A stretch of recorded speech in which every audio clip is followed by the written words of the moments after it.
नमस्कार। 15 अगस्त के अपने लाल किले के संबोधन पर प्रधानमंत्री मोदी ने और बातों के अलावा एक नई बात की। हालांकि वो उसी स्कूल के विद्यार्थी रहे हैं, लेकिन उन्होंने इतने सालों में पहली बार लाल किले की प्राचीर से आरएसएस यानी राष्ट्रीय स्वयंसेवक संघ की विशेष तारीफ की।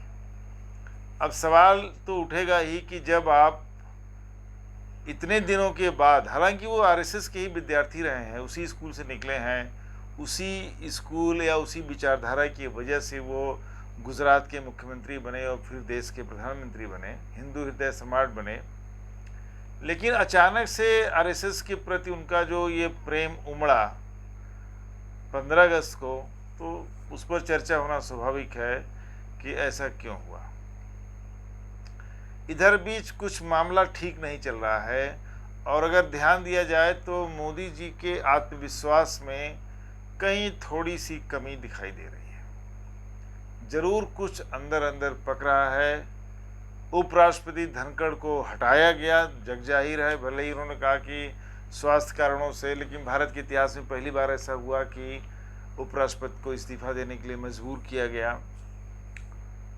और उसके पीछे, इसके पीछे नहीं, मतलब एक और घटना जो बड़ी महत्वपूर्ण है वो ये छन के आ रही है कि जेपी नड्डा साहब को हटा करके संजय जोशी को बीजेपी का अध्यक्ष बनाने की चर्चा चल रही है, और आरएसएस की पूरी बैकिंग से।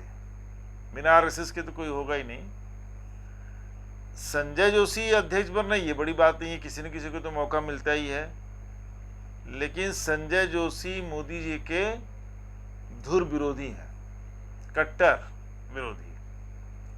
ऐसे कट्टर विरोधी को पार्टी की कमान देना जरूर कुछ अपने आप में कहानी कह रहा है। मोदी जी को तो यह रास नहीं आएगा ना कि उनके कट्टर विरोधी को पार्टी की कमान, संगठन की कमान, संगठन इंपॉर्टेंट है। आपको याद होगा कि राजनाथ सिंह जी अध्यक्ष थे जब 2014 में मोदी जी प्राइम मिनिस्टर बने, तो राजनाथ सिंह जैसे सीनियर नेता अध्यक्ष थे। मोदी जी नहीं चाहते थे कि कोई पावरफुल नेता पार्टी का राष्ट्रीय अध्यक्ष हो, तो राजनाथ सिंह जी को उनकी इच्छा के विरुद्ध देश का गृह मंत्री बनाया गया। उस टाइम पर पहली बार वो गृह मंत्री वही बने थे। अमित शाह जी को अध्यक्ष बनाया गया पार्टी का। अमित शाह उनके साथी हैं, हनुमान हैं, ताकि संगठन पर उनका नियंत्रण बना रहे, ऐसा अपना ही कोई अध्यक्ष बने। और राजनाथ सिंह जी को होम मिनिस्टर बनाया गया। बाद में जब 19 के चुनाव के बाद जब ये फैसला हुआ कि नहीं, गृह मंत्रालय अमित शाह जी को दिया जाएगा, तो राजनाथ सिंह जी को रक्षा मंत्री बनाया गया और जेपी नड्डा को अध्यक्ष के तौर पर लाया गया। कहने का मतलब है कि प्राइम मिनिस्टर मोदी हमेशा से संगठन पर अपनी पकड़ को छोड़ने के पक्ष में नहीं थे, वो मजबूती से बनाए रखना चाहते थे कि संगठन पर भी, सरकार में भी और संगठन में भी उनकी पकड़ बनी रहे। अब सुनने में आ रहा है कि नड्डा साहब हटाए जाने वाले हैं और उनकी जगह लेंगे संजय जोशी, जो कि मिस्टर मोदी के आर्क राइवल माने जाते हैं, कट्टर विरोधी माने जाते हैं। इधर बीच बात क्या हुई है कि मोदी का जो आरा है, जो रुतबा था, जो महिमा मंडन होता था, उसमें कहीं न कहीं कुछ कमी आई है। अंतर्राष्ट्रीय स्तर पर देखा जाए तो भारत की विदेश नीति पूरी तरह से फेल हो गई है।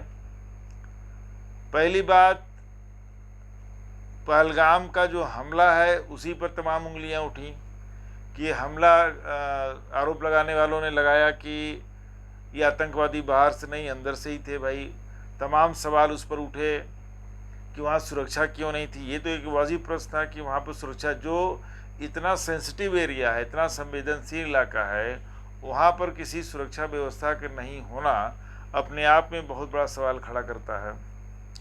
आरएसएस को सब कुछ पता है। क्या आरएसएस के अंदर ये सवाल उठाने वाले लोग नहीं होंगे कि इस तरह से कैसे इस घटना को होने दिया गया, या क्या मंशा रही होगी। दूसरी बात कि आतंकवादी आए और चले गए, मारपीट के जो भी करना था उन्होंने कांड किया, 26 लोगों की मौत हो गई। फिर दुनिया में आपकी डिप्लोमेसी, जो कूटनीति है, उसकी असफलता का सबसे बड़ा उदाहरण तो यही मिला कि दुनिया के से किसी भी देश ने ऑपरेशन सिंदूर का समर्थन नहीं किया। आपने पाकिस्तान पर के आतंकवादी ठिकानों पर हमले की बात की, ऑपरेशन सिंदूर लॉन्च किया।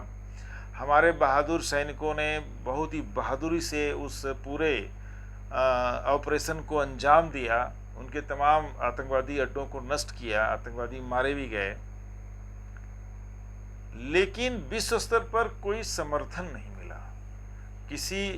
अब पाकिस्तान को देखिए, चीन का खुला समर्थन था, टर्की का खुला समर्थन था, टर्की का युद्धपोत भी था, और अजरबैजान जैसी छोटी कंट्री का भी था, फिर भी भारत को किसी भी देश का खुला समर्थन नहीं आया।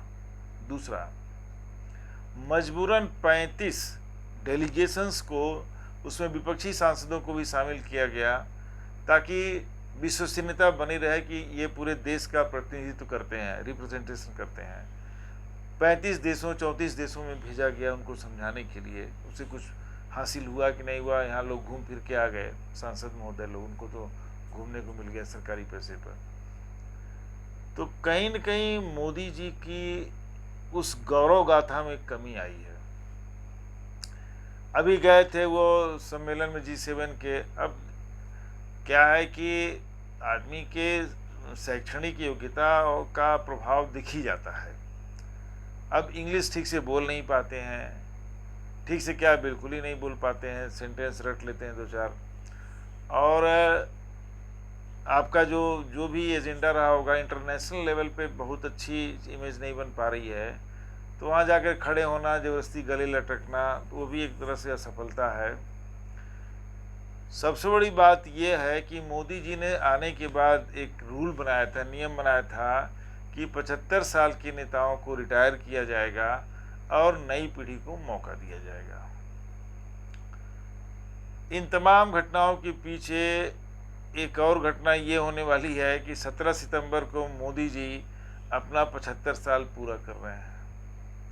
मोदी जी का बनाया हुआ खुद का नियम है, तमाम बीजेपी के नेताओं को उनकी इच्छा के विरुद्ध रिटायर कर दिया गया क्योंकि वो 75 पूरा कर चुके थे। और इसमें आरएसएस का भी समर्थन था बहुत हद तक, क्योंकि आरएसएस भी चाहती थी, या आरएसएस प्रमुख भी कई बार कह चुके हैं कि भाई मुझे याद है कि एक बार सुदर्शन जी थे तो उन्होंने कहा था कि जैसे बाप धीरे धीरे बिजनेस में बेटे को आगे बढ़ाता है और खुद पीछे हो जाता है, भाई बाप ने बिजनेस किया, चाहे दादाजी का उसने संभाला, फिर अगली पीढ़ी आ जाती है।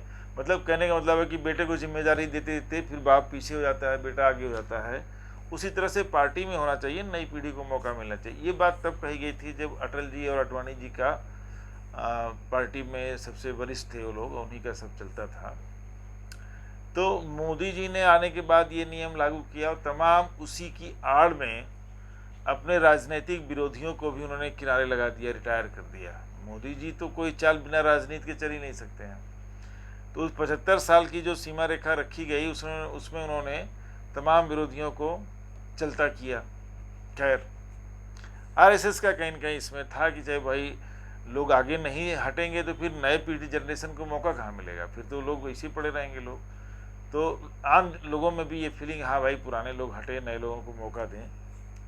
अब मोदी जी भी आ गए उसी लाइन में। 75 साल होने जा रहे हैं 17 सितंबर को, वो 75 ईयर्स के हो जाएंगे, जो उनका अपना बर्थ का मतलब दावा है कि वो कब पैदा हुए थे, उसमें बड़ा डाउट है। अब देखिए कि मोदी जी को क्यों आरएसएस की तारीफ की जरूरत पड़ी। क्या इसके पीछे यही 75 साल पूरा होना तो नहीं है? मोदी जी एक मीडिया का एक बड़ा तबका उनके पक्ष में हमेशा खड़ा रहता है, और धीरे धीरे वो कितना झूठ बोलेगा, वो कब तक वो चलता रहेगा, दुनिया के सामने बातें आई जाती हैं। थैंक्स टू सोशल मीडिया आजकल तो कोई ऐसी चीज़ है नहीं कि जो छिपी रह जाएगी, सच्चाई सब सामने आई जाती है। तो कितने वो कामयाब हैं, कितने कामयाब नहीं हैं। अब तो इलेक्शन पर भी सवाल उठ रहे हैं, सुप्रीम कोर्ट में मामला चल रहा है कि बड़े पैमाने पर वोटों की धांधली हुई है।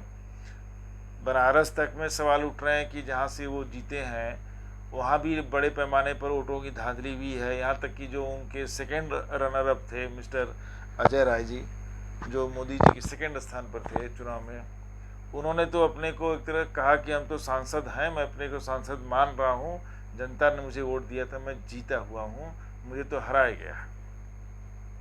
तमाम उठ रहे हैं सवाल। अब आरएसएस के अंदर भी एक बड़ा तबका था और आज भी है जो मोदी जी को नापसंद करता है। ये इंपॉर्टेंट बात है। चुप इसलिए थे कि मोदी जी चुनाव जिता रहे थे, तो भाई स्वीकार करना है। अब वो तबका मुखर हो रहा है और मोदी जी की कुर्सी हिल रही है। तो लगता नहीं है कि कुछ वो आगे कर पाएंगे, या जब वो 17 सितंबर को 75 साल पूरा कर रहे हैं तो देखिए कि शायद देश में कुछ धमाका होगा। मोदी जी की कुर्सी रहती है कि जाती है। मोदी जी के आत्मविश्वास में कहीं न कहीं कमी जरूर आई है। कहीं न कहीं उनको अंदर से हल्का सा भय सता रहा है कि शायद कुर्सी रहेगी कि नहीं रहेगी। हो सकता है आरएसएस के अंदर ये चिंतन चल रहा हो कि मोदी जी की जगह किसी को बैठाया जाए। हालांकि ये आसान काम नहीं होगा, क्योंकि अमित शाह अपने आप को तगड़ा दावेदार मान रहे हैं प्राइम मिनिस्टर का मोदी जी के बाद। मोदी जी भी चाहेंगे कि अगर उन्हें हटना ही पड़ा तो अमित शाह बने। लेकिन सबसे बड़े दावेदार हैं उत्तर प्रदेश के मुख्यमंत्री आदित्यनाथ योगी जी। उत्तर प्रदेश का एक बड़ा तबका उनके साथ खड़ा है कि इनको प्राइम मिनिस्टर बनना चाहिए।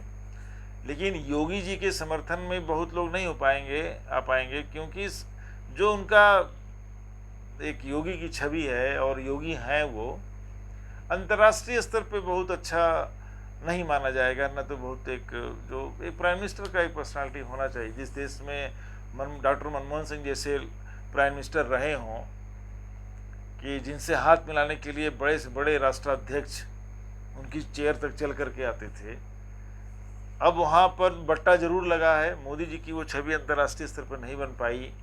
और एक तो उनकी भाषा पर पकड़ नहीं है, सबसे बड़ी रुकावट ये है। वो इंग्लिश बोल नहीं पाते हैं, और बाहर आपको जाना है तो इंग्लिश का जानकारी तो बहुत ज़रूरी है। वही सभी पर लागू होता है। चल रही है उठापटक भाजपा के अंदर भी और आरएसएस के अंदर मंथन चल रहा है। धनखड़ साहब हटाए गए अनसेरेमोनियस, बड़ी बेइज्जती के साथ। लोग हंस रहे हैं।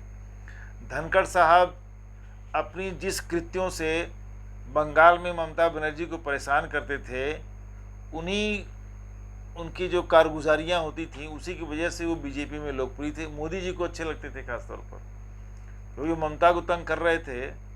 पूरे राजभवन को बंगाल में उन्होंने एम्प्लॉयमेंट एक्सचेंज बना रखा था, पूरे अपने खानदान के लोगों को जाके लगा रखा था। तमाम आरोप लगते रहे उसके अलावा भी इंटरफेरेंस के। वो मोदी जी को अच्छा लगता था, अमित शाह को अच्छा लगता था। उसी वजह से उनको पुरस्कृत किया गया, उनको देश का उपराष्ट्रपति बनाया गया। लेकिन उनकी हरकतें वही, यहाँ भी आके उनकी तमाम कहानियाँ कही जा रही, मैं उस पर नहीं जाना चाहता।